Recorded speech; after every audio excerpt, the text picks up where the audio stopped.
গুঁড়ো দুধ দিয়ে চা বানানোর ক্ষেত্রে গুঁড়ো দুধ এবং চিনি ভালো মতো মিক্সচার করে নেবেন কাপে আগে। হুট করে গুঁড়ো দুধ এবং চিনি একসাথে রেখে তার উপর চায়ের যে লিকারটা সেটা ঢেলে দিবেন না, চায়ের টেস্ট নষ্ট হয়ে যাবে। এবার দেখুন কালারটা ভিন্নতা কীরকম আসে।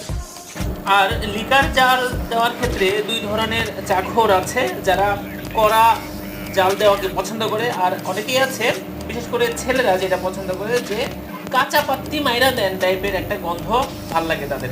আমারও সে কাঁচা পাত্তি মাইরা দেন ভাল লাগে, কিন্তু আছে যারা অনেকেই আছে যাদের সাথে চা খাই তারা আবার এটা পছন্দ করে না। দ্যাটস ওয়াই এটা বেশ ভালো মতো সেদ্ধ করা হচ্ছে। সিদ্ধ করলে আবার অন্যরকম একটা ফ্লেভার হয়, অন্যরকম একটা মানে একটা ব্রিটিশ টাইপের ফ্লেভার আসে।